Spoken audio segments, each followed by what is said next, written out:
नमस्कार विद्यार्थियों, welcome to Vedvyas classes. Vedvyas classes में आपका स्वागत है विद्यार्थियों। आज जैसा स्क्रीन पर देख पा रहे होंगे, यह परीक्षा जो उत्तर प्रदेश यूपी से आती है, प्रशिक्षित यूपी टीजीटी के नाम से जानते हैं इसको, प्रशिक्षित स्नातक शिक्षक चयन परीक्षा 2001। तो आप देख पा रहे होंगे ये व्याख्यात्मक हल है जो शिल्पी पब्लिकेशन का है। तो इसको आप देखेंगे, अच्छे ढंग से समझाया है और प्रमाण के साथ बुकों का भी इन्होंने विवरण दिया है, किस बुक से इसे लिया गया है। तो विद्यार्थियों, मैंने एक वीडियो और अपलोड हिंदी साहित्य के इतिहास का एक अन्य बुक से किया है। तो आप हिंदी साहित्य के लिए बहुत सारी बुकों से मैं आपको तैयारी कराऊंगा। बहुत ही लगभग 10 या 12 बुक हिंदी साहित्य की हैं और 5-7 बुक हिंदी व्याकरण से संबंधित हैं, जो ऑथेंटिक बुक हैं। तो चलो वीडियो स्टार्ट करते हैं। अगर वीडियो आपके लिए हेल्पफुल होता है विद्यार्थियों, तो आप कमेंट बॉक्स में कमेंट करना न भूलें। हालांकि मैं अभी, मेरी टाइपिंग इतनी सही नहीं है, मैं अभी हर कमेंट का जवाब देने में अभी असमर्थ हूँ, मुझे थोड़ा सा इतना आता नहीं है टाइपिंग करना, तो उसके लिए सॉरी। और देखो, अभी संसाधनों का भी मेरे पास अभाव है, क्योंकि मुझे बहुत लाउड बोलना पड़ता है जब मोबाइल कवर करता है। तो थोड़ा सा एडजस्ट कर लेना आप लोग। वैसे कोशिश करता हूँ लाउड बोल के कि आप तक आवाज़ सही सुनाई दे। तो प्रश्न नंबर हम 1 देखते हैं, लेकिन वीडियो अच्छा हो तो आप कमेंट अवश्य करें, उससे मोटिवेशन मिलता है, मुझे भी मिलता है। तो प्रश्न 1 स्टार्ट करते हैं विद्यार्थियों। हिंदी साहित्य के लिए और हिंदी से संबंधित सभी प्रतियोगी परीक्षाओं के लिए ये पेपर बहुत ही अच्छा है, क्योंकि आप अगर हिंदी का कोई भी कंपटीशन एग्जाम देते हो तो लगभग वही प्रश्न पूछने के लिए आते हैं। मैंने उस वीडियो में आपको भी बताया था।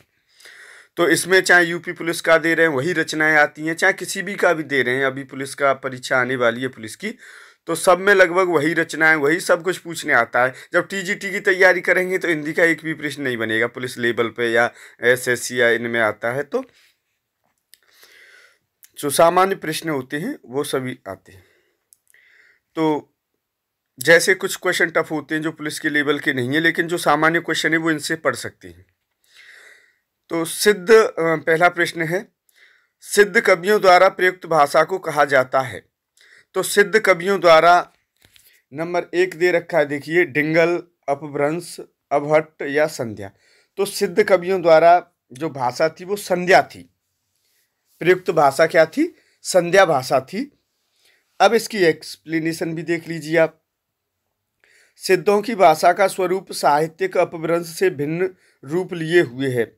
इसमें तत्समता की प्रवृत्ति स्पष्ट देखने को मिलती है।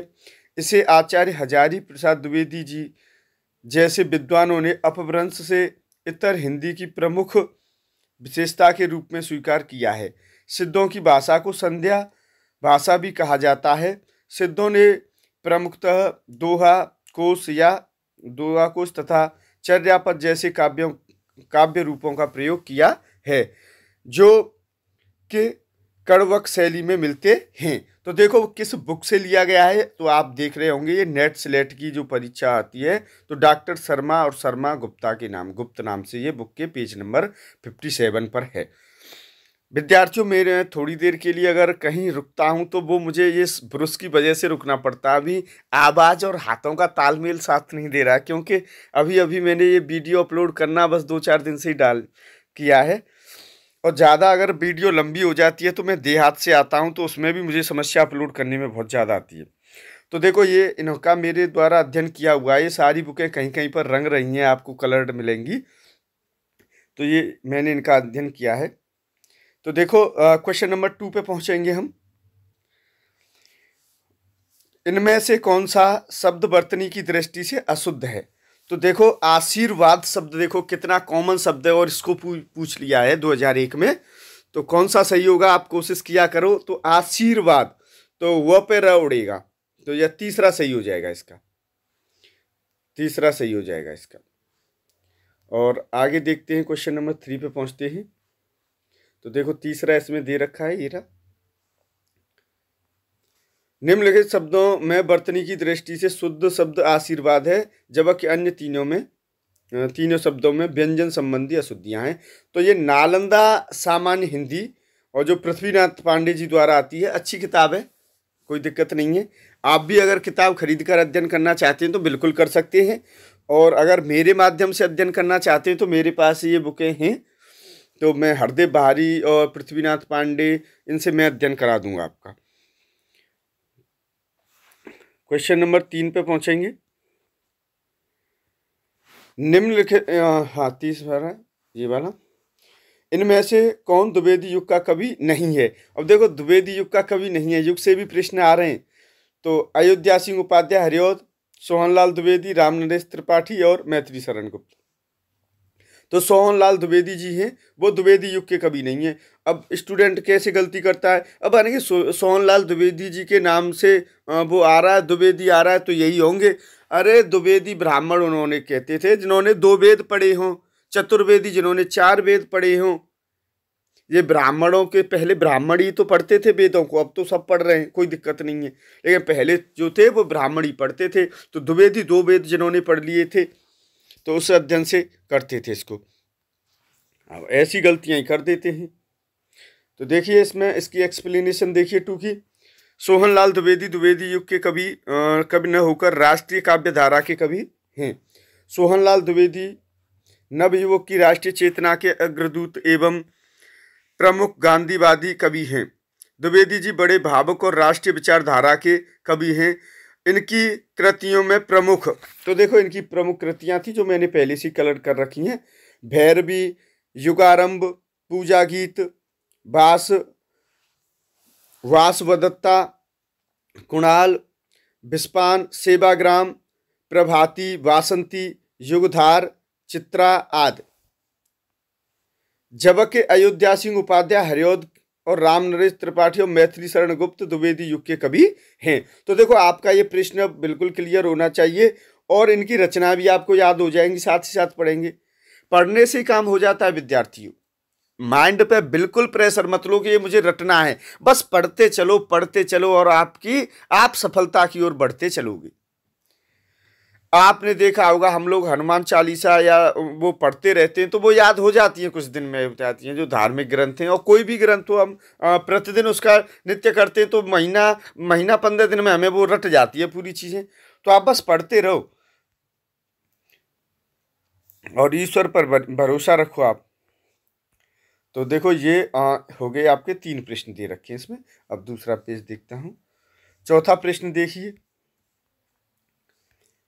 चलो और बड़ा कर लेते हैं।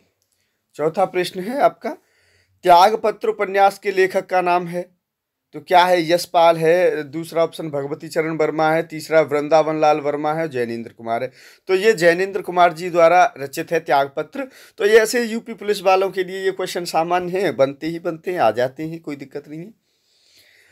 तो देखो जैनेन्द्र कुमार जी को देखिए, जैनेन्द्र कुमार का प्रमुख उपन्यास त्यागपत्र। डेट आ जाती है, ध्यान रखना आप, क्योंकि अब सामान्य से थोड़ा सा स्तर कठिन होता जा रहा है, तो अब डेट पूछने लग गए। अभी आपने देखा होगा यूपी टीजीटी में बहुत सारी डेटें पूछी गई थी। तो जैनेन्द्र का प्रमुख उपन्यास त्यागपत्र 1937, डेट आप याद रखेंगे, प्रकाशित हुआ था। हिंदी के सर्वश्रेष्ठ लघु उपन्यासों में मृणाल नामक भाग्यहीन युवती के जीवन पर है। तो कौन सी युवती का नाम आ जाता है और भाग्यहीना युवती थी जीवन पर? यह मार्मिक, यहाँ मार्मिक कथा अत्यंत प्रभावशाली बन सकी है जैनेन्द्र की अन्य औपन्यासिक कृतियां। तो देखो जैनेन्द्र 1937 में, त्यागपत्र आपको याद रखना है, परख 1929, थोड़ा सा तो करना पड़ेगा, डेट पे थोड़ा सा याद करना पड़ता है। और सुनीता 1935, कल्याणी 1939 और सुखदा 1953 और विवर्त 1953। और फिर देखो ये 1953 में 2-3 उपन्यास इनके व्यतीत भी है, और जयवर्धन 1956 में शामिल हैं। और तो ये किस परीक्षा में आया है? तो उन्हीं की जो नेट वाली बुक है उससे ही। और मैंने 2 बुकों के, शायद हिंदी की बुकों के मैंने वीडियो भी बुक रिव्यू भी डाल दिए हैं, तो उनसे भी आप देख सकते हैं। चलिए अब क्वेश्चन नंबर 5 देखेंगे। वीडियो लेंथी हो जाता है। इसमें शायद 84 क्वेश्चन है जो अभी कराए जा रहे हैं, क्योंकि उस समय पे 84 ही आते थे। तो एक प्रश्न शायद 4 नंबर का 5 का आता था, शायद 425 नंबर के थे ये सारे। अब देख लेना हिसाब लगा के। निम्नलिखित में से कौन फोर्ट विलियम कॉलेज कलकत्ता में हिंदी के अध्यापक थे? तो कौन थे? देखो, इंसाल्ला खां थे, सदल मिश्र थे, राजा लक्ष्मण सिंह थे या सदांशु लाल थे। तो दूसरा वाला सही है, सदल मिश्र थे इनके। तो इसकी व्याख्या देख लेंगे। तो देखो, एक प्रश्न में इन्होंने जो शिल्पी वाले जो पब्लिकेशन है, मैं उनका कोई प्रचार नहीं कर रहा हूँ, जो उनका एक रिजल्ट है वो आपके सामने ही है। तो ठीक ठाक ढंग से समझाया है। और मैंने उस बुक से भी तैयारी कराई थी, एक जो घटना चक्र थी उनका भी लेवल सही था। किसी ने पूछा था मुझे, किसी अभ्यर्थी ने, तो वो देख लेना, वो घटना चक्र की बुक थी। तो सन 1800 ईस्वी में कलकत्ता में फोर्ट विलियम कॉलेज की स्थापना की गई। इस कॉलेज में भारतीय भाषाओं के प्रोफेसर के रूप में डॉक्टर जॉन गिलक्रास्ट को नियुक्त किया गया। इन्होंने हिंदी के शिक्षण के लिए 2 भाषा पंडितों लल्लूलाल और सदल मिश्र की नियुक्ति की। लल्लूलाल ने प्रेम सागर और सदल मिश्र ने, तो देखो ये रचनाएं भी दे रखी हैं, नासकेतोपाख्यान की रचना की, जबकि सदांशु लाल की सुख सागर, इंसाल्ला खां की रानी केतकी की कहानी प्रमुख रचनाएं हैं। आगे देखते हैं। राजा लक्ष्मण सिंह ने प्रज्ञा हितैषी नामक पत्र निकाला था, और तथा रघुवंश, मेघदूत, अभिज्ञान शाकुंतलम का हिंदी अनुवाद किया था। तो ये रचनाएं भी पूछने के लिए आ जाती हैं। तो ये जो रचनाएं जो कालिदास जी द्वारा रचित हैं।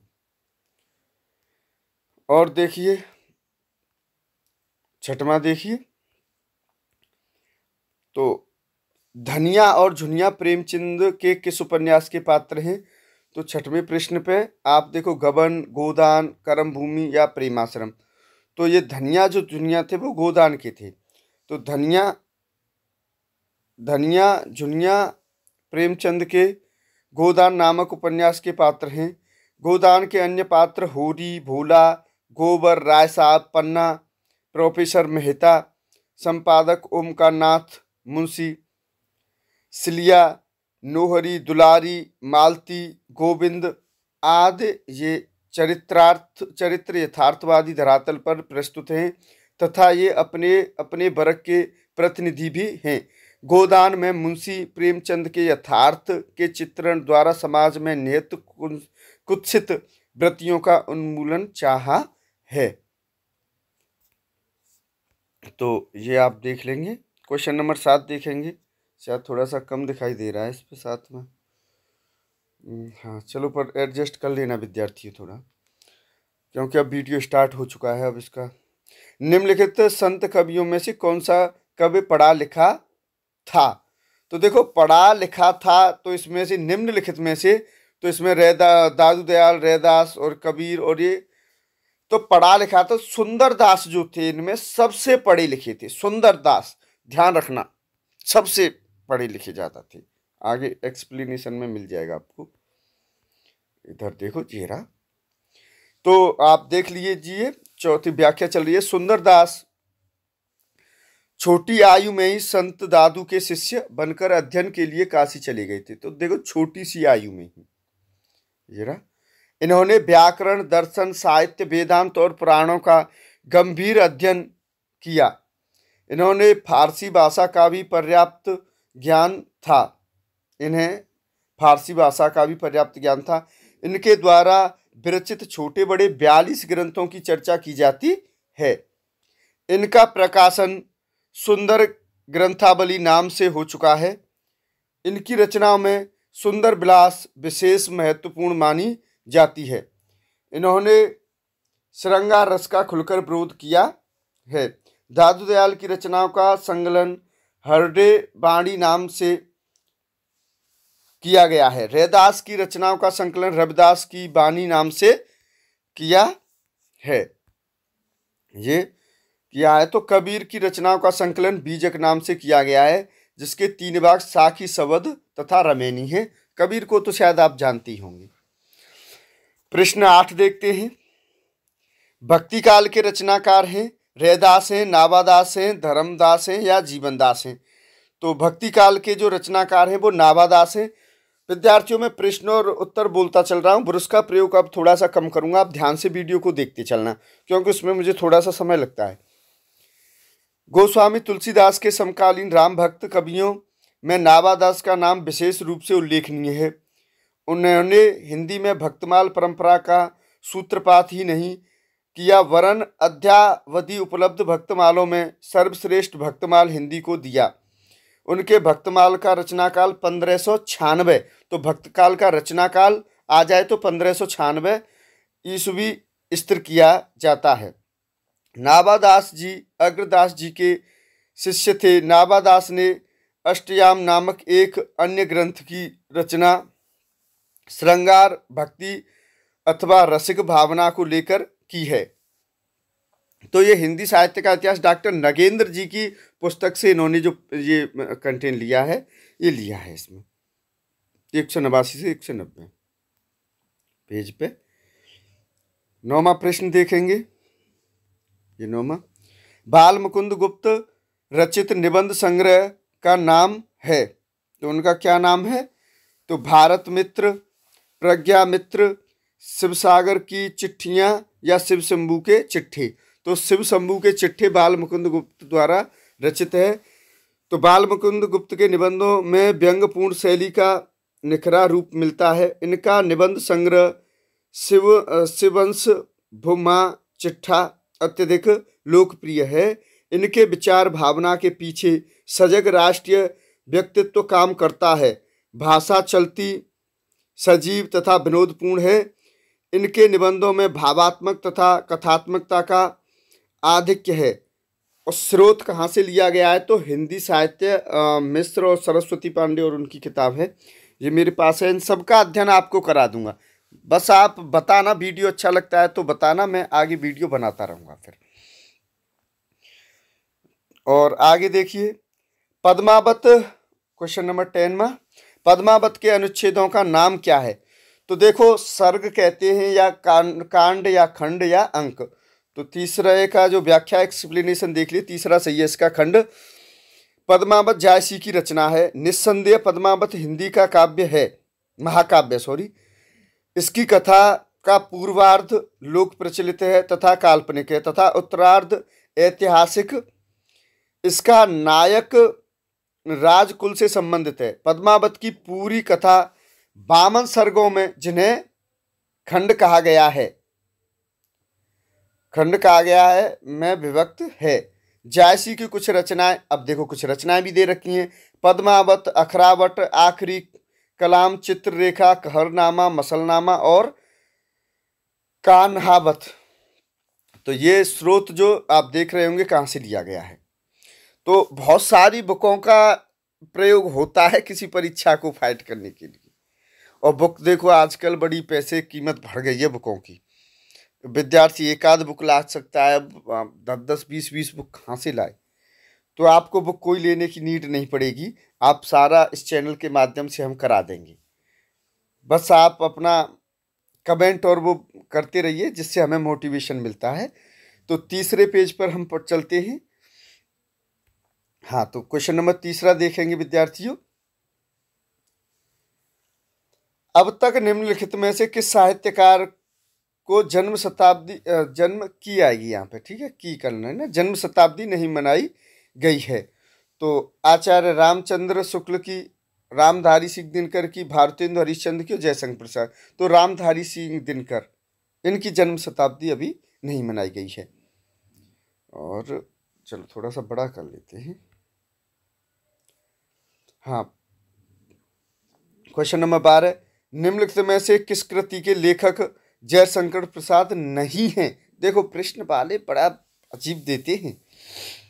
कानन कुसुम, ध्रुव स्वामिनी, चारुचंद्र लेख और तितली। तो देखो ये तो सब जयशंकर प्रसाद की थी, लेकिन ये चारुचंद्र लेख जो हजारी प्रसाद द्विवेदी की है। निम्नलिखित कृतियों में चारुचंद्र लेख के लेखक जयशंकर प्रसाद नहीं बल्कि हजारी प्रसाद द्विवेदी जी की है। हजारी प्रसाद द्विवेदी जी द्वारा लिखित अन्य उपन्यास देखो, बाण उपन्यास बाणभट्ट की आत्मकथा 1946 में आया था। और ये प्रश्न भी आपको आगे जब हम पढ़ेंगे तो पूछने के लिए मिलेगा, बाणभट्ट वाला, उनकी आत्मकथा, ये उपन्यास। पुनर्नवा 1973 और अनाम दास का पोथा 1976 आदि हैं। तो ये चल रहे हैं हम आधे। कानन कुसुम, ध्रुव स्वामिनी एवं तितली के अलावा जयशंकर प्रसाद की प्रमुख कृतियां चित्रधार, प्रेम पथिक, करुणालय, महाराणा का महत्व, झरना, आंसू, लहर और कामायनी, सज्जन, कल्याणी, परिणय, प्राश्चित, राजश्री, विशाख और अजात, शत्रु, कामना, जन्मेजय का नागयज्ञ और स्कंदगुप्त और एक घूंट चंद्रगुप्त, ये इतनी रचना जयशंकर प्रसाद जी की थी। और इसको थोड़ा सा ऊपर कर देता हूँ और आप देख लेना और स्क्रीनशॉट ले लिया करो अगर कहीं पे आपको ऐसी दिक्कत लगे तो। 13वां प्रश्न देखते हैं। कृष्ण गीतावली नामक काव्य कृति के रचनाकार हैं तो कौन है? तो आप देखेंगे सूरदास है, मीराबाई है, नरोत्तम दास है, तुलसीदास हैं। तो तुलसीदास हैं, ध्यान रखना, कृष्ण गीतावली। तो कृष्ण गीतावली नामक काव्य कृति के रचनाकार गोस्वामी तुलसीदास जी हैं। इनकी अन्य काव्य कृतियां रामलला नहचू, और ये यूपी पुलिस में पूछने के लिए आया था, पार्वती मंगल, जानकी मंगल, बर्वे रामायण, वैराग्य संदीपनी, रामाज्ञा प्रश्न, कवितावली, दोहावली, गीतावली, विनय पत्रिका और रामचरितमानस। इनकी भाषाएं भी आ जाती हैं पूछने के लिए, जैसे रामचरितमानस अवधी भाषा में लिखी है, दोहावली किस भाषा में लिखी है? तो ब्रज भाषा में लिखी है, ध्यान रखना है इसको। तो ये भाषाएं इनकी हम बता देंगे आगे किसी वीडियो में, क्योंकि फिर ये वीडियो बहुत ज़्यादा लंबा हो जाएगा, डिटेल में जाएंगे तो। 14वां देखिए, नीचे भाषा की 4 विशेषताएं दी गई हैं, इनमें से जो एक गलत विशेषता है उसे चुनिए। भाषा परिवर्तनशील होती है, बिल्कुल परिवर्तनशील होती है, ये बात बिल्कुल राइट है। भाषा पैतृक संपत्ति नहीं है, ये अर्जित में आती है भाषा। भाषा सामाजिक संपत्ति होती है, हाँ ये तो है। भाषा अनुकरण द्वारा सीखी जाती है, ये भी है। तो ये पैतृक संपत्ति नहीं होती है, ध्यान रखना इस बात का। अब 15वां देखेंगे। जुगुप्सा स्थायी भाव होता है, तो ये रस से प्रश्न बना है।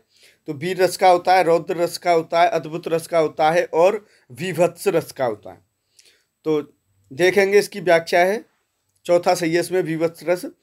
जुगुप्सा नामक स्थायी भाव विभावाद भावों के द्वारा जब परिपक्वावस्था होता है तब वह विभत्स रस कहा जाता है। उत्साह नामक स्थायी भाव जब विभावाद के संयोग से परिपक्व होकर रस रूप में परिणत होता है तब वही वीर रस कहलाता है। रौद्र रस का स्थायी भाव क्रोध होता है तथा अद्भुत रस का स्थायी भाव अद्भुत का आश्चर्य होता है। ये नालंदा, देखो ये नालंदा वाली बुक है जो इससे आया है प्रश्न, आप देख लेना, मैं हर बार नहीं बताऊंगा, आप स्क्रीन पर रहता है तो थोड़ा सा देख लेना, क्योंकि वीडियो बहुत बड़ा हो जाएगा। ये नीचे थोड़े से कैमरा ने, तो देखो टकसाली भाषा कहते हैं संस्कृत निष्ठ भाषा को, ग्रामीण भाषा को, परनिष्ठ भाषा को या कृत्रिम भाषा को। तो देखो इसमें मैंने ये इसमें संस्कृत निष्ठ भाषा को दिया रखा है, और लेकिन घटना चक्र की बुक में मैंने इस पर लिख दिया है पहले ही। तो घटना चक्र, क्योंकि मैंने जो अध्ययन किया था तो इनमें जो भी सुधार था उसमें कर दिया गया था। तो घटना चक्र में ये तीसरा दे रखा है, परनिष्ठ भाषा ये तीसरा वाला। तो जहाँ तक है कि घटना चक्र वाला ही राइट है। अब समस्या तो हिंदी में बन जाती है एक आध क्वेश्चन को लेकर, आपको पता है बोर्ड में चला जाता है मामला, कोर्ट में भी चला जाता है, तो आप देख लेना इसको।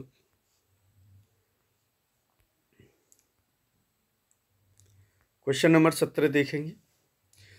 उत्तर प्रदेश सरकार द्वारा सन 1947 ईस्वी में गठित देवनागरी लिपि सुधार समिति के अध्यक्ष थे, कौन थे? तो पहला ऑप्शन है धीरेन्द्र वर्मा थे, दूसरा है संपूर्णानंद थे, तीसरा है आचार्य नरेंद्र देव, चौथा है इनमें से कोई नहीं। तो आचार्य नरेंद्र देव थे। तो देवनागरी लिपि के सुधार के लिए उत्तर प्रदेश सरकार ने सन 1947 ईस्वी में आचार्य नरेंद्र देव की अध्यक्षता में एक समिति गठित की, जिसने सब सुझावों का आकलन और अध्ययन करने के बाद सिफारिशें प्रस्तुत की। अब देखिए, ये आपका 18वां प्रश्न है। अवहट्ट भाषा के से क्या तात्पर्य है? तो अवहट्ट जो भाषा है वो, अब देखो, ग्रामीण अपभ्रंश है, परिनिष्ठित अपभ्रंश है, या ग्रामीण प्राकृतिक है, या परिनिष्ठित प्राकृतिक है। तो देखो, भाषा परिवर्तनशील है, इसकी एक्सप्लेनेशन देखिए। और देखो, अगर वीडियो थोड़ा सा इसमें कम आ रहा हो तो आप हाई क्वालिटी पर लेके देख लेना, क्योंकि इस बुक का जो प्रिंट है वो थोड़ा सा हल्का है। जिस बुक से आपको ये, जिसमें मैंने कैमरा से फ़ोटो खींचे हैं, जब जाके स्क्रीन रिकॉर्डर के द्वारा वीडियो बनाई जाती है, तो इसमें प्रिंट जो है वो थोड़ा सा हल्का है। इस वजह से आपको अगर कोई दिक्कत आए तो आप हाई क्वालिटी पर लेकर देख सकते हैं, वॉच कर सकते हैं। भाषा परिवर्तनशील है। अपभ्रंश भाग के परवर्ती रूप को विद्वानों ने अवहट्ट कहा है। तो किस रूप को, परवर्ती रूप को अवहट्ट कहा है? हेमचंद ने अपने ग्रंथ काव्यानुशासन में शिष्ट और परिनिष्ठित अपभ्रंश से भिन्न ग्राम्य अपभ्रंश की स्थिति स्वीकार की है। ग्राम्य अपभ्रंश शिष्ट अपभ्रंश की अपेक्षा जनभाषा के अधिक निकट हैं। देखो, और भी कई बहुत सारे यूट्यूब चैनल हैं जो हिंदी की प्रिपरेशन कराते हैं, लेकिन वो इन्हीं बुकों से लेके क्वेश्चन उठा के और अपना दबदबा जमाते हैं। सारी प्रश्न जो उठते हैं वो ऐसी बुकों से हैं, 8-10 राइटरों की बुक खिट्टी की, और उन्हीं से कराते हैं। ऐसा कुछ नहीं है, लेकिन वो सभी, हाँ, सार होता है तो इनसे ले लेते हैं। 19वां देखेंगे। हिंदी साहित्य का पहला इतिहास लिखा गया है संस्कृत भाषा में, जर्मन भाषा में, फ्रेंच भाषा में और अंग्रेजी भाषा में। ये तो हमने जो हिंदी साहित्य का इतिहास की पुरानी वीडियो डाली है, तो फ्रेंच भाषा पे कई बार प्रश्न रिपीट हुआ है, उसमें जितनी भी उसमें टॉपिक के हिसाब से है। अब लेकिन सारा प्रश्न पत्र ही है ये। तो आपको हिंदी की प्रिपरेशन के लिए कहीं घूमना नहीं पड़ेगा, किसी की कोचिंग की नीड नहीं पड़ेगी, आप इसी चैनल से जुड़े रहिए। अब तक की जानकारी के अनुसार हिंदी साहित्य के इतिहास का सर्वप्रथम लेखक एक विदेशी फ्रेंच विद्वान गार्सा द तासी, हाँ, और उसमें टी कर दिया, तासी ठहरते हैं। उन्होंने फ्रेंच भाषा में इस्तवार दला लिटरेचर हिंदुस्तानी नामक ग्रंथ अंग्रेजी वर्णाक्रमानुसार लिखा। हिंदी उर्दू के अनेक कवियों का परिचय दिया। तो ये हिंदी साहित्य की युग प्रतियां शिव कुमार शर्मा, और ये बहुत अच्छे लेखक हैं, इन्होंने अच्छा प्रयत्न किया है इसे समझाने का बुकों में। देखिए, ये प्रश्न आ गया। हिंदी का पहला पत्र उद्दंत मारदंड की प्रकाश भूमि कहाँ थी? तो कलकत्ता थी, ये आपको याद होना ही चाहिए। इलाहाबाद, बनारस नहीं थी, कलकत्ता थी। पत्र पत्रिकाओं का संबंध सीधे जन जागरण से है। जन जागरण को अपनी आवाज बुलंद करने के लिए पत्र पत्रिकाओं का सहारा लेना पड़ता है। उन दिनों जन जागरण का केंद्र कलकत्ता नगर था। हिंदी पत्रकारिता का आरंभ वहीं से हुआ। हिंदी का पहला समाचार पत्र उद्दंड मारदंड 1826 ईस्वी में कलकत्ता से ही प्रकाशित हुआ था। यह साप्ताहिक पत्र था। हिंदी साहित्य का स्रोत और डॉक्टर नगेंद्र से लिया गया है। तो देखो, जो व्याख्या है, व्याख्या से हमें उसका जो निहितार्थ होता है प्रश्न का, उसके साथ सारी डिटेल होती है, वो सारा समझ में आ जाता है। और यही प्रश्न लगभग सभी प्रतियोगी परीक्षाओं में पूछने के लिए आते हैं। अब देखो, कब हुआ? कलकत्ता है, अच्छा। और देखो, कब हुआ? 1826 में कलकत्ता से प्रकाशित हुआ था। ठीक है, तो सारी चीज़ें निकल के आ गई सामने। तो यही डिटेल से व्याख्या से पढ़ने से वो मिलती है, अच्छा होता है। अब देखिए, आधुनिक हिंदी साहित्य के इतिहास में राजा द्वय के नाम से विख्यात रचनाकार कौन है? तो विख्यात रचनाकार कौन है? तो राजा लक्ष्मण सिंह और राजा राधिकामरण प्रसाद सिंह हैं। राजा शिव प्रसाद सितारे हिंद और राजा राधिकामरण हैं, राधिका रमण। देखो, इसमें तीसरा वाला ऑप्शन सही है, राजा लक्ष्मण सिंह और राजा शिव प्रसाद सितारे हिंद। हालांकि अभी आगे इसकी डिटेल्स दे रखी होंगी, उसमें मिल जाएगा, लेकिन 21 वाले का। चलो दूसरे पेज पर पहुंचते हैं विद्यार्थियों। ये रहा,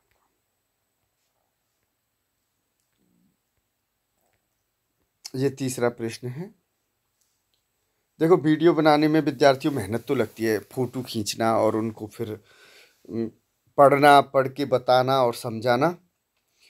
तो देखो, आधुनिक हिंदी साहित्य के इतिहास में राजा द्वय के नाम से राजा लक्ष्मण सिंह एवं राजा शिव प्रसाद सितारे हिंद विख्यात विख्यात दो रचनाकार हैं। हिंदी उर्दू संघर्ष थोड़ा सा बड़ा कर देता हूँ विद्यार्थियों, आपको दिक्कत आएगी। तो ये हिंदी उर्दू संघर्ष दोनों में राजा शिव प्रसाद सितारे हिंद और राजा लक्ष्मण प्रसाद सिंह हिंदी के पक्षपाती एवं संरक्षक बनकर सामने आए। राजा शिव प्रसाद की अपनी लिखी हुई रचनाएं हैं। आलसियों का कीड़ा, तो देखो ये दे रखी है यहाँ पे। राजा भोज का सपना, भूगोल, हस्तामलक, इतिहास, तिमिर, नाशक, गुटका, हिंदुस्तान के पुराने राजाओं का हाल, मानव धर्म का सार, सिख का उदय और योग, वशिष्ठ के चुने हुए कुछ श्लोक, उपनिषद सार, ये उनकी रचनाएं थी।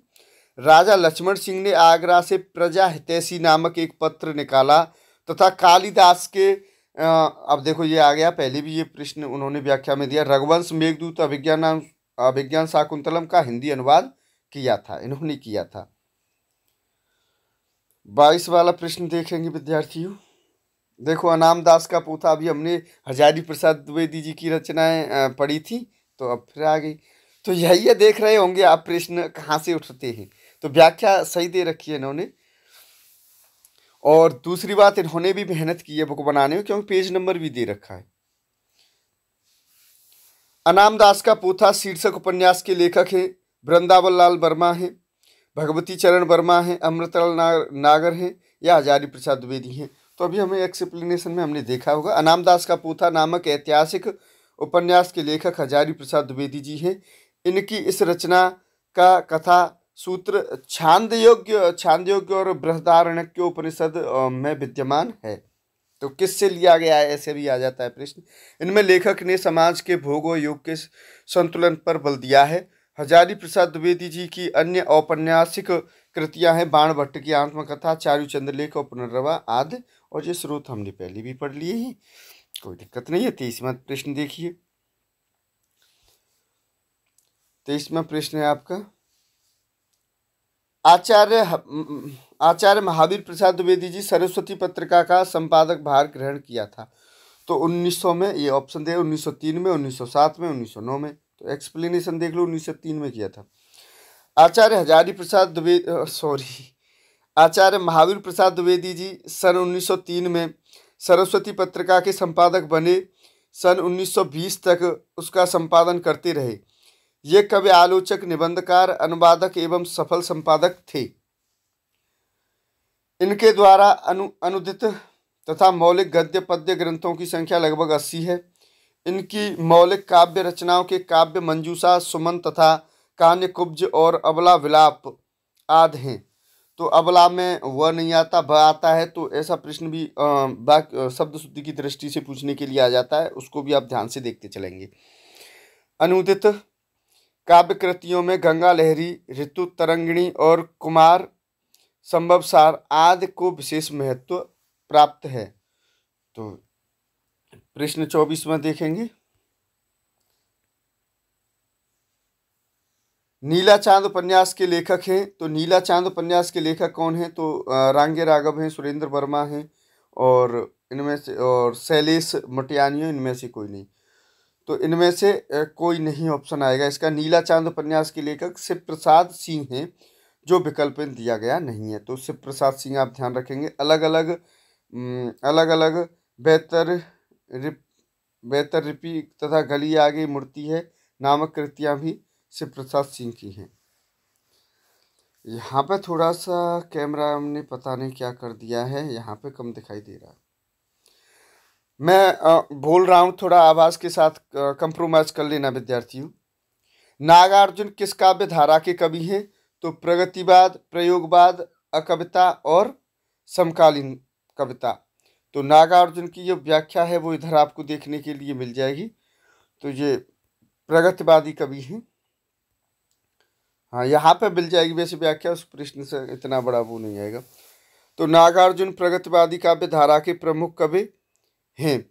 नागार्जुन का वास्तविक नाम वैद्यनाथ मिश्र है। मैथिली में ये यात्री नाम से लिखते थे, ध्यान रखना। और साहित्यिक हलकों में बाबा के नाम से जाने जाते हैं। इनकी काव्य कृतियाँ हैं युगधारा हैं, प्यासी पथराई आंखें हैं, सतरंगे पंखे वाली, तालाब की मछलियाँ, और भस्मांकुर तथा उपन्यासों में रत्नाथ की चाची, बलचनमा, नई पौध, बाबा बटेश्वर नाथ, वरुण के बेटे, दुखमोचन, कुप्पीपाक, हरीक जयंती, उग्रतारा, इमरतिया और जमन्या का बाबा प्रमुख हैं। तो ये उनकी सारी रचना दे रखी हैं। आगे देखते हैं 26वां प्रश्न। सिंहद्वार शब्द में समास है। देखो समास आ गए, तो सिंहद्वार, सिंह का द्वार तत्पुरुष समास हो जाएगा। तत्पुरुष समास और अव्ययीभाव कर्मधारय तो तत्पुरुष हो जाएगा। अपनी केवल धार, तो ये तो अरुण कमल जी की रचना है। 27वां देखेंगे। अपनी केवल धार काव्य संकलन के रचनाकार हैं केदारनाथ अग्रवाल हैं, केदारनाथ सिंह हैं और सर्वेदयाल सक्सेना हैं, अरुण कमल हैं। तो देखो केदारनाथ सिंह और अग्रवाल भ्रमित करने के लिए पूर्ण रूप से दे दिया गया है कि दो ऑप्शन एक से शायद इनमें से कोई होगा, लेकिन नहीं। अपनी केवल धार काव्य संकलन के रचनाकार अरुण कमल हैं। इनके द्वारा रचित अन्य काव्य कृतियां हैं ग्रहण, 3 और सबूत। नेक्स्ट देखेंगे 28वां। ये थोड़ा सा, हाँ। राहुल सांस्कृत्यायन की आत्मकथा का नाम क्या है? तो मेरी जीवन कथा, मेरी जीवन यात्रा, क्या भूलूं क्या याद करूं, या इनमें से कोई नहीं। तो 28वें प्रश्न की व्याख्या देखेंगे। राहुल, तो दूसरा ऑप्शन सही है, मेरी जीवन यात्रा। राहुल सांकृत्यायन की आत्मकथा 5 खंडों में मेरी जीवन यात्रा शीर्षक से प्रकाशित हुई है। इनमें पहले 2 खंड उनके जीवन काल में क्रमशः 1946 और 1947 में प्रकाशित हुई तथा शेष 3 खंडों का प्रकाशन उनकी मृत्यु के बाद 1967 में हुआ। इन विभिन्न खंडों में राहुल के जीवन के 63 वर्षों का प्रामाणिक ब्यौरा प्राप्त होता है। मुहावरेदार भाषा में लिखी गई इस कृति में उनकी मायावरी विद्या व्यसनी एवं विद्रोहवृत्ति साकार हो उठी है। क्या भूलूं क्या याद करूं लोकप्रिय। और ये देखो, अब थोड़ा सा देख लेना, ये हरवंश राय बच्चन की, अरे सेकंड, हरवंश राय बच्चन की आत्मकथा, पुरुष कहाँ गया, हरवंश राय बच्चन की आत्मकथा देखो इस जगह पे। तो मुझे थोड़ा सा जहाँ सटीक लगा था तो मैंने ग्रीन कलर कर दिया। ये मुझे चीज़ें याद थी तो मैंने नहीं की थी, पहले से याद थी जब तक मैं इस बुक को नहीं लाया था। इनकी आत्मकथा के 2 अन्य भाग नीड़ का निर्माण फिर और बसेरे से दूर 10 द्वार के सोपान तक शीर्षक में हैं। तो ये 713 पेज पे ये दे रखा है उन्होंने। प्रेमचंद की मृत्यु कब हुई थी? तो जीवन मृत्यु से भी प्रश्न बन रहे हैं, देख लो। 1933, 1934, 1935, 1936 में हुई थी, राइट है ये। तो देखिए, मुंशी प्रेमचंद का जन्म लम्ही में सन 1880 ईस्वी में तथा उनकी मृत्यु 1936 ईस्वी में हुई थी। उनके बचपन का नाम धनपत राय था। प्रेमचंद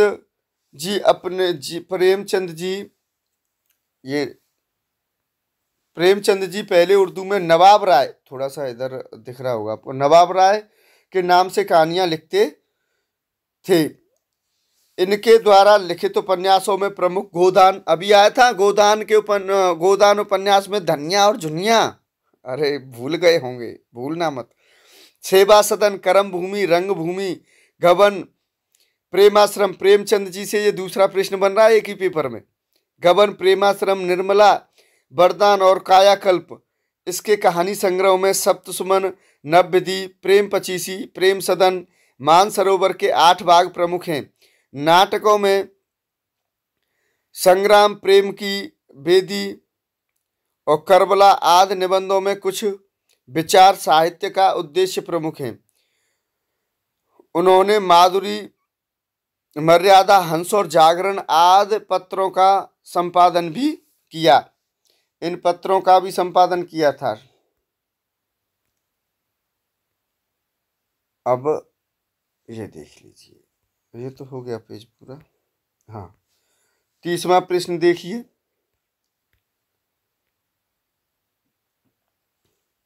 30वां, अपने जीवन काल में सिर्फ 3 कहानियों की रचना कर हिंदी कथा साहित्य में अपनी अमिट पहचान बना लेने वाले रचनाकार कौन हैं? तो वो चंद्रधर शर्मा गुलेरी जी हैं। तो जैसे व्याख्या देख लीजिए, अब मैंने डायरेक्ट नाम बता दिया है। हिंदी कहानी साहित्य की माइलस्टोन उसने कहा था 1915 में प्रकाशित हुई, जिनके लोक चंद्रधर शर्मा गुलेरी थे। थोड़ा सा बड़ा कर लूं विद्यार्थियों, गुलेरी थे। प्रथम महायुद्ध की पृष्ठभूमि को लिखी गई यह कहानी रचना शिल्प की दृष्टि से अपने से बहुत आगे की रचना है। गुलेरी जी की अन्य 2 कहानियां बुद्धू का कांटा तथा सुखमय जीवन 1911, केवल 3 कहानियां के माध्यम से ही गुलेरी जी हिंदी कहानी साहित्य में बहुत ऊंचा स्थान रखते हैं। तो ये देख लो। प्रश्न 31 पे पहुंचते हैं विद्यार्थियों। हिंदी साहित्य में मार्क्सवादी चेतना की अभिव्यक्ति जिस काव्य धारा में देखने को मिलती है उस धारा को कहा जाता है? तो प्रगतिवाद, प्रयोगवाद और जनवाद और अकवितावाद। तो उसे प्रगतिवाद कहा जाता है। मार्क्सवादी चेतना प्रगतिवादी में आई थी। ये प्रगतिवादियों की कुछ विशेषताएं आपको पढ़नी पड़ेंगी। जो विचारधारा राजनीति, अब व्याख्या देख लो। जो विचारधारा राजनीति क्षेत्र में समाजवाद और दर्शन में द्वंद्वात्मक भौतिकवाद है, वही साहित्य क्षेत्र में प्रगतिवाद है। दूसरे शब्दों में मार्क्सवादी या साम्यवादी दृष्टिकोण के अनुसार निर्मित काव्यधारा प्रगतिवाद है। प्रगतिवादी शब्द मार्क्स की साम्यवादी विचारधारा से सर्वदा संबद्ध है। प्रगतिवादी साहित्य की मूल धारा कार्ल मार्क्स 1818 से 1883 ईस्वी की विचारधारा है। नेक्स्ट देखिए विद्यार्थियों, 32वां और बड़ा कर लो। दिनकर की कौन सी काव्य कृति भीष्म पितामह एवं धर्मराज के संवाद के रूप में रचित है? अरे रूप में रचित है, हाँ ये रहा, रूप में रचित, अरे ये है। तो इसमें देखो रसमृति है, वो तो कर्ण के आधारित है, आपको पता होगा। उर्वशी एक अलग जो अप्सरा थी उसकी इंद्रलोक की, उसके आधार पे। लेकिन ये कुरुक्षेत्र से है। कुरुक्षेत्र में ही तो धर्मराज और जो अंतिम उपदेश दिया है, अरे युद्ध समाप्त होने के बाद में पितामह भीष्म ने युधिष्ठिर को जो उपदेश दिया है उसके बारे में है। ये एक्सप्लेनेशन देखो। दिनकर की कुरुक्षेत्र नामक काव्य कृति भीष्म पितामह एवं धर्मराज के संवाद के रूप में रचित है। कुरुक्षेत्र के धर्मराज एक संवेदनशील योद्धा के मूर्ति रूप हैं, जो आत्मग्लानि के अतिरेक में अपने को ही युद्ध का उत्तरदायी मानकर भीष्म के सामने विलाप करते हैं। भीष्म सामाजिक चेतना के प्रतीक हैं। तो भीष्म इसमें किसके प्रतीक हैं? तो ये भी प्रश्न आ जाता है। तो सामाजिक चेतना के प्रतीक हैं, इसलिए वे युद्ध की नियति के बारे में बात करते हैं कि व्यक्ति के संदर्भ में जो मूल्य हैं वे ही समाज के संदर्भ में दोष बन जाते हैं। रसमृति में केवल कर्ण के चरित्र का वर्णन है तथा उर्वशी में दिनकर ने उर्वशी और पुरूरवा के प्राचीन आख्यान को एक नए अर्थ से जोड़ना चाहा है।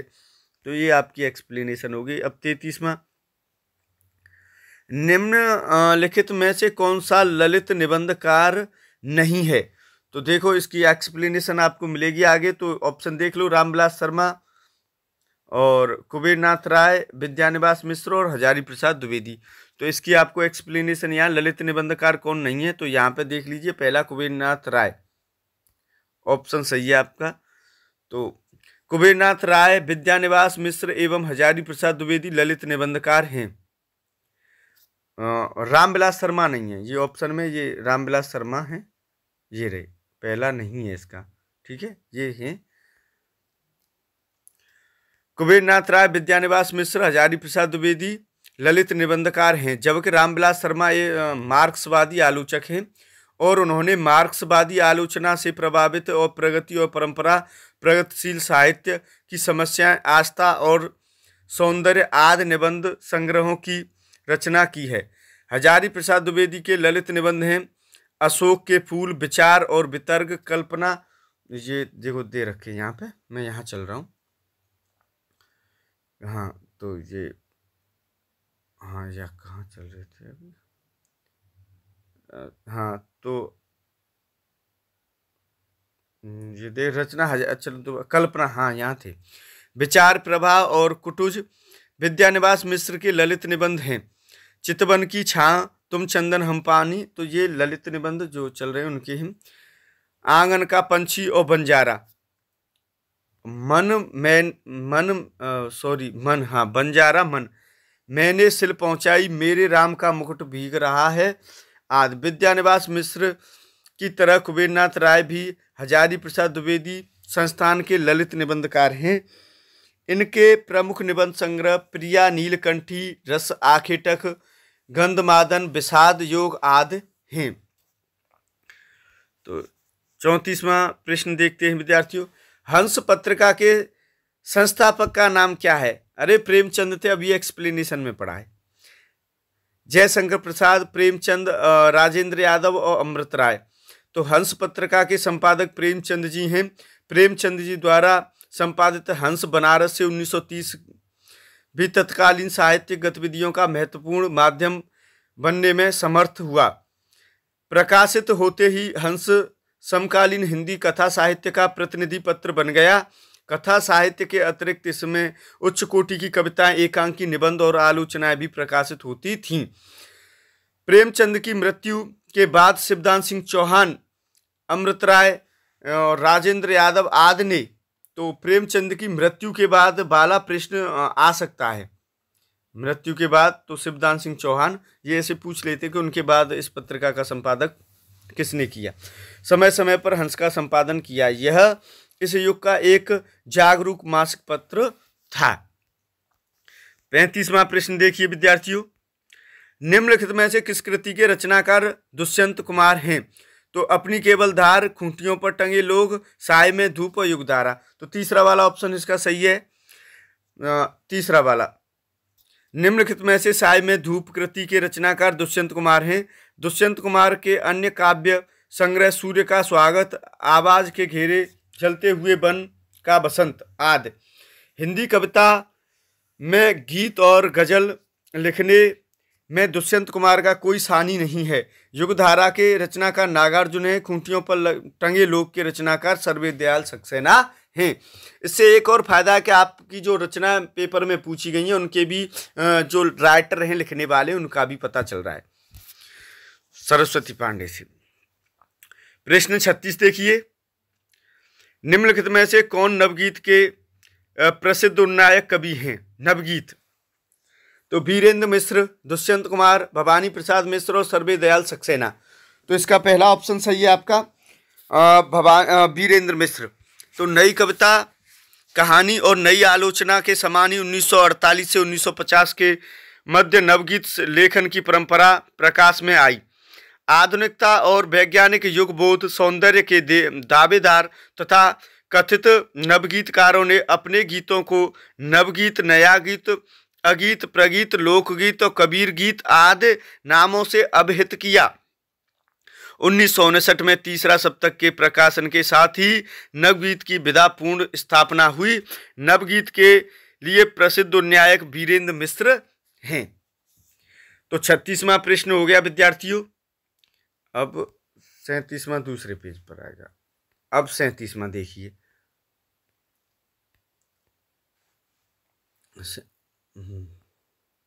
37 ये रहा आपका। निम्नलिखित में से कौन सा उपन्यास निम्नलिखित में से कौन सा उपन्यासकार एक आंचलिक उपन्यासकार है? यशपाल, जैनेन्द्र कुमार, राई मासूम राजा या आज्ञे? तो देखिए इसमें तीसरा राई मासूम राजा ये है। डॉक्टर राई मासूम राजा के लेखन में पर्याप्त सादगी और सहजता देखने को मिलती है। इनका औपन्यासिक सृजन बहुत अधिक नहीं है।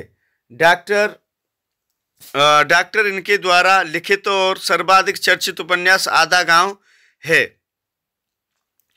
इनके आंचलिक उपन्यास की अमिदा प्राप्त है। इस उपन्यास में हिंदू और मुसलमानों के विभाजन की कहानी भी प्रतीकात्मक स्तर पर प्रस्तुत की गई है। इनके द्वारा लिखित उपन्यास हैं टोपी शुक्ला, ओस की बूंद, सीन 75, हिम्मत जौनपुरी, दिल एक सादा कागज आदि। जैनेन्द्र एवं अज्ञे मनोविश्लेषणात्मक उपन्यासकार हैं, जबकि यशपाल मार्क्सवाद से प्रभावित उपन्यासकार हैं। तो ये अब इसको देखिए, प्रेमचंद की कौन सी कृति अंग्रेजों द्वारा जब्त कर ली गई थी?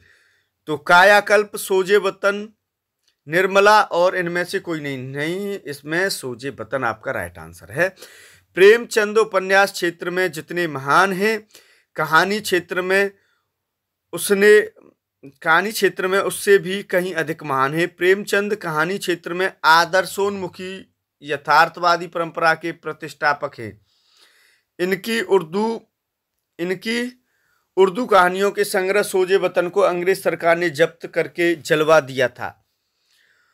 उनकी श्रेष्ठ कहानियां शतरंज के खिलाड़ी, पंच परमेश्वर, आत्माराम, बड़े घर की बेटी, वज्रपात, रानी, सारंधा, ईदगाह, अलगोजा, ये थोड़े से दिखाई नहीं दे रहे यहाँ पे, ईदगाह और अलगोजा हैं। अग्नि, समाधि, पूस की रात, ये तो जानते होंगे, हल्कू वाली है। सुजान भक्त, कफन आदि। जबक, कायाकल्प और निर्मला प्रेमचंद के उपन्यास हैं। और प्रश्न 39वां देखेंगे। निम्नलिखित में से किस रासो काव्य का मूल वर्ण्य विषय वीर रस न होकर श्रृंगार रस है? तो वो बीसलदेव रासो है। चलो ऑप्शन पढ़ देता हूं एक बार। Khuman Raso number 1, number 2 Prithviraj Raso, number 3 पे बीसलदेव रासो और परमल रासो। तो तीसरा सही है इसका। नरपतनाल द्वारा रचित बीसलदेव रासो मुक्तक काव्य परंपरा का प्रतिनिधि काव्य है। आदिकाल के गेय साहित्य में इसकी चर्चा महत्वपूर्ण रूप से की जाती है। बीसलदेव रासो वस्तुतः प्रेमाख्यान परंपरा की कोटि में आता है। इसमें विवाहानंतर पति पत्नी के संपर्क से प्रेम के विकास का प्रत्यक्षीकरण दिखाया गया है। इस ग्रंथ में वीर रस का परिपाक तनिक भी नहीं हुआ है। इस ग्रंथ में श्रृंगार रस का प्राधान्य है, जबकि खुमान रासो दलपत विजय की रचना है। परमल रासो या अल्लाखंड, परमल रासो को अल्लाखंड के नाम से भी जानते हैं, जगनिक की रचना है। और पृथ्वीराज रासो चंद्रवरदाई की रचना है, जो वीर रस प्रधान है। भूषण रीति काव्य की किस काव्य धारा के कवि हैं? रीतिबद्ध काव्य धारा, रीति मुक्त काव्य धारा और रीति सिद्ध काव्य धारा। रीति सिद्ध के तो बिहारी थे। तो देखिए व्याख्या देखिए इसकी। भूषण रीतिबद्ध काव्य धारा के कवि हैं, रीति सिद्ध के बिहारी थे, जो मैंने आपको बताया है। ये प्रश्न कई बार पूछने के लिए आ गया है, ध्यान रखना इस बात का। भूषण रीतिबद्ध काव्य धारा कवि हैं। रीतिबद्ध काव्य धारा के प्रमुख कवि चिंतामणि, मतराम देव, जसवंत और कुलपति मिश्र, मंडन, श्रुति मिश्र, सोमनाथ, भिखारीदास, दूला, रघुनाथ, रसिक गोविंद, प्रताप सिंह और ग्वाल आदि कवि। रीति मुक्त काव्य धारा के घनानंद, बोधा, ठाकुर, आलम और रीति सिद्ध काव्य धारा के बिहारी हैं। देखो ये आ गया। तो रीतिबद्ध के आप याद कर लेना ध्यान से इनको। तो रीति और देखो रीति जो मुक्त काव्य धारा थी उसमें घनानंद, बोधा, ठाकुर, आलम, ये 4। रीतिबद्ध में ज़्यादा भूषण है, सॉरी बिहारी रीति सिद्ध के हैं। प्रश्न 41वां देखो, निम्नलिखित में से मोहन राकेश लिखित एक नाटक है। जन्मेजय का नागयज्ञ, सिंदूर की होली, मिस्टर अभिमन्यु, लहरों के राजहंस। अरे लहरों के राजहंस उनका प्रख्यात नाटक है। मोहन राकेश द्वारा लिखित नाटक लहरों के राजहंस का प्रकाशन 1963 के लगभग हुआ। यह कृति अश्वघोष के यह कृति अश्वघोष के सौंदर्य नंद चरित्र पर आधारित है। इसमें नंद के माध्यम से वर्तमान युगीन मानव की अनिश्चयात्मक स्थिति को दर्शाया गया है। राकेश मोहन ने नाट्य जगत में 3 नाटकों की रचना कर, मगर इन कृतियों से ही उनका स्थान अन्यतम है। इनके द्वारा लिखित 2 अन्य नाटक आषाढ़ का एक दिन जो 1958 में प्रकाशित हुआ तथा महाकवि कालिदास के प्रवेश रचना प्रक्रिया तथा प्रेरणा स्रोत से संबद्ध है। यह रोमानी भावुकता से युक्त नाटक है। इनका तीसरा नाटक आधे अधूरे है जो 1969 में रचा गया। जन्मेजय का नागयज्ञ प्रसाद जी का नाटक है, कृति है। जबकि सिंदूर की होली लक्ष्मी नारायण मिश्र तथा मिस्टर अभिमन्यु लक्ष्मी नारायण लाल। तो लक्ष्मी नारायण लाल और लक्ष्मी नारायण मिश्र आप बिल्कुल ध्यान रखेंगे। तो 42वां प्रश्न देखेंगे विद्यार्थियों। आचार्य रामचंद्र शुक्ल ने भक्ति काल के निम्नलिखित कवियों में से किसे सबसे कम महत्व दिया है? तो कबीर को सबसे कम महत्व दिया है उन्होंने। तुलसीदास, सूरदास, जायसी और कबीर। तो कबीर है इसका राइट आंसर। एक्सप्लेनेशन देख लो। आलोचना सम्राट आचार्य रामचंद्र शुक्ल का आलोचना क्षेत्र में अद्वितीय स्थान है। इनके द्वारा रचित आलोचनात्मक ग्रंथ हिंदी साहित्य का इतिहास, गोस्वामी तुलसीदास, जायसी ग्रंथावली की भूमिका, चिंतामणि 2 भाग, रसमीमांसा, भ्रमर गीत सार, सूरदास आदि उल्लेखनीय हैं। उन्होंने तुलसीदास को हिंदी का सर्वश्रेष्ठ कवि सिद्ध करने के लिए उनके समक्ष हिंदी के किसी कवि को महत्व नहीं दिया है। शुक्ल अपने नीतिवादी दृष्टिकोण के कारण सूर के प्रति और अपनी वर्ण व्यवस्था तथा अवतारवाद में आस्था के कारण कबीर आदि निर्गुण कवि के प्रति न्याय नहीं कर सके हैं। तुलसी के प्रति उनका मोह कबीर के प्रति अन्याय कर गया है। अब देख लो, हालांकि कबीर ने भी कोई कमी नहीं छोड़ी थी, लेकिन अब ये तो उनकी पता नहीं कैसे उन्होंने क्या है। हिंदी साहित्य में सरदार पूर्ण सिंह की ख्याति किस रूप में है? अरे एक निबंधकार के रूप में है। इसका ऑप्शन तो सीधा राइट, एक निबंधकार के रूप में है। एक्सप्लेनेशन आपको 43 की इधर मिल जाएगी। तीसरा ऑप्शन सही है, देखो देख रही है तीसरा, ये तीसरा ये इसका एक निबंधकार के रूप में देख रहे होंगे आप। तो एक निबंधकार के रूप में है, तो इसको पढ़ेंगे विद्यार्थियों। वीडियो बहुत लंबा हो रहा है, इसका पार्ट 2 बनाऊं, 1 घंटा लगभग होने को है, मैंने अभी देखा था। हिंदी साहित्य में सरदार पूर्ण सिंह की ख्याति एक निबंधकार के रूप में है। सरदार पूर्ण सिंह जीवन और व्यवसाय की दृष्टि से वैज्ञानिक थे, किंतु उनके निबंधों में लबालब भावात्मकता के साथ साथ मानवतावादी दृष्टिकोण की प्रधानता है। स्वाधीनता, चिंतन और प्रगतिशीलता इनके निबंध के नैसर्गिक गुण हैं।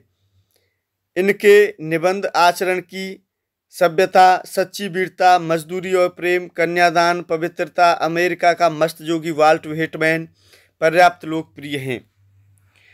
चलो इसके प्रश्न 50 तक कर देता हूं विद्यार्थियों, क्योंकि वीडियो बहुत लंबा हो जाएगा, 1 आवर है, फिर वीडियो अपलोड नहीं हो पाता है। आप कमेंट करना, मैं इसका दूसरा पार्ट शीघ्र ही प्रस्तुत करूंगा आपके सामने। हाँ, आप कमेंट बॉक्स में कमेंट करना, मैं उसका दूसरा पार्ट कर दूंगा, क्योंकि आवाज़ में मुझे बहुत लाउडली बोलना पड़ता है, तो मैं थोड़ी सा थकान सी महसूस होती है कंटिन्यूस में। निम्नलिखित में से किस कहानी के लेखक प्रेमचंद नहीं हैं?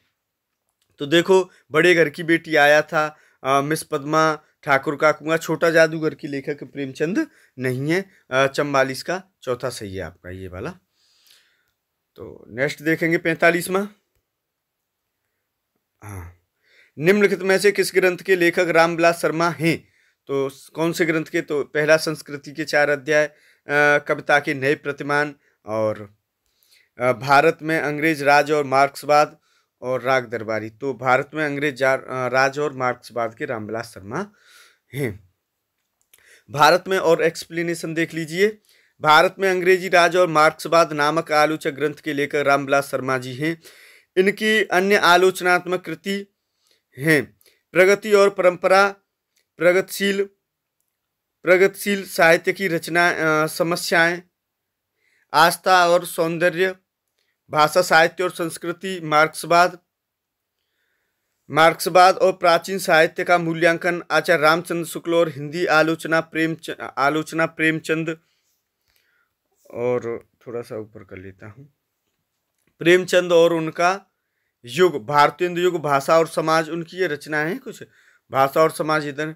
महावीर प्रसाद द्विवेदी जी, और हिंदी नवजागरण, नई कविता और अस्तित्ववाद, प्राचीन भारत के भाषा परिवार, मार्क्सवाद और पिछड़े हुए समाज, संस्कृति के 4 अध्याय, और लेखक रामधारी सिंह दिनकर हैं, और कविता के नए प्रतिमान के लेखक डॉक्टर नामवर सिंह हैं। राग दरबारी के लेखक श्रीलाल शुक्ल हैं।